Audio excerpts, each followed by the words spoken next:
Forest Guardian is one of the game modes released in Fortnite's new Unreal Editor. This system is powerful and allows for easy integration from editing to gameplay. If you want to hear more about that, you can check out my video here where I cover the release. In the meantime, let's talk about the Forest Guardian. These graphics are amazing, the lighting is so good, and I feel like I'm playing a completely different game. This is my second time around. The first run-through I did was really fast-paced and I had to rush it. This time I got to really take my time, enjoy the atmosphere, and soak everything in, do a little bit more exploring. Right down there were a couple of boars. I already killed them last time, so I figured I wouldn't do it this time. And right away I realized I actually forgot the sword, so I needed to turn back to get that. Being able to create Fortnite maps in the Unreal Editor is really going to change the game. Every map you play is going to have a different feel to it, and it's going to feel like a whole new game.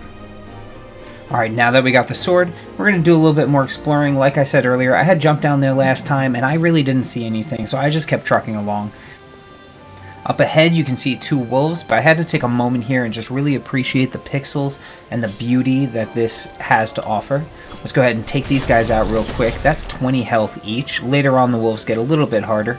I noticed these frogs over here, and what I didn't notice is that statue right beside me moved. Didn't see it the first time. Anyway, I jump on down here, and I go to take on the frogs. What I thought was about 3 frogs turned into a den. This looked like an absolute plague, and so I just start hammering away at these guys. I start swinging, and I miss every shot, so I just kept on continuing the hammer, because if it ain't broke, don't fix it. And then all of a sudden, these jellyfish spawn, and I got 20 health from it. I tried to get the other 2, but they actually started floating to the ceiling and I couldn't reach them.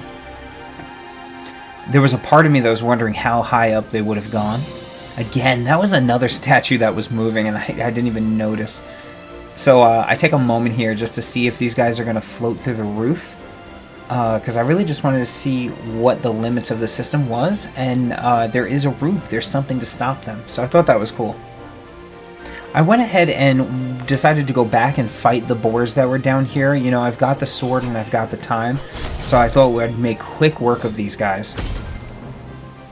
And with this last one, I just wanted to test its health, and yeah, it's only got 20 health. I don't know what's better, the sword or the pickaxe. This was the first moment I noticed the statues are moving, so I thought I would join him. I didn't mean to flex on him like that. I kind of wanted to get down to his level, so I went ahead and pulled the dirt of the earth. These statues look great, and honestly, if they were a skin, I'd buy it. Over here, we've got the bow. I didn't see that the first time, so it was after I killed the boars that unlocked. I'm really appreciating how the colors clash.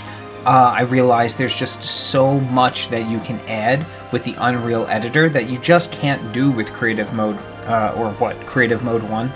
And so Creator Mode 2.0 is really looking to be a useful tool for creators and for the gamers as well. Alright, so I took a quick moment here to take out these jellyfish, and I probably should have headed down there. I bet you there was a secret. Oh, here we got another statue moving. Now, I wanted to do a little bit more exploring, and I was seeing if there was any walls that would stop me. When I jumped down here, my guy went into first-person view, which tells me that first-person view is going to become a common thing with a lot of these creative maps. It's going to be an option.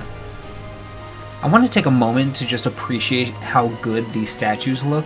I don't feel so alone in this map, and that's actually how I usually feel in creative modes.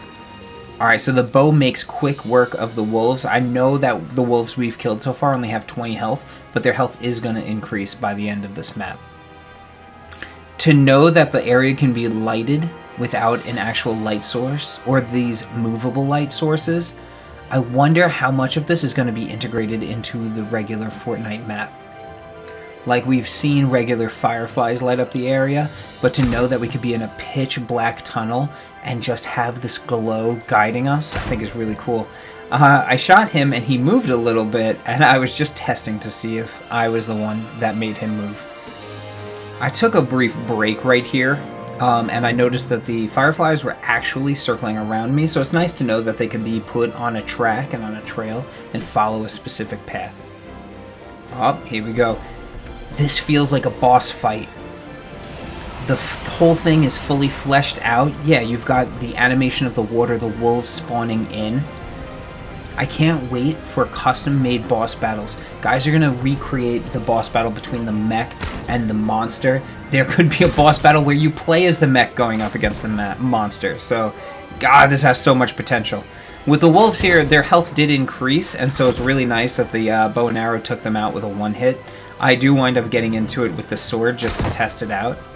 And in comparison, the sword was doing no damage. I may as well be using the pickaxe. Alright, we just got to make quick work of these guys. Not easy to maneuver with the sword. Alright, let's get that bow and arrow back out. Let's make this easy. I do test it on the dragon just to see if he had health. But he's just an animation. He's just a little filler. Still, it's nice, and it really fleshes out the area. I take out this last wolf with my pickaxe. And then that triggers the egg to open up. Now, I was supposed to run in there and grab the coin, and that's when it triggers a sort of camera animation as we watch him take off.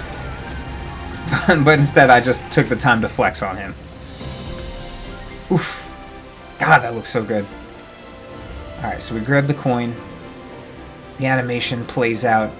It's going to be so engaging to see the levels that people make with this. We can make horror games that played out like old school Resident Evil, or even new school Resident Evil 7. But yeah, that was the new Creator 2.0 using the Unreal Engine editor to make levels in Fortnite. Let me know what you think in the comments down below. Do you think there'll be a limit on the game themes that we could be seeing? Can we have a battle royale in the Kokiri Forests of Legend of Zelda Ocarina of Time? What about classic Halo maps like Blood Gulch or Lockout? It would be amazing to see, and I really hope that IPs don't put a limit on the creativity of map makers.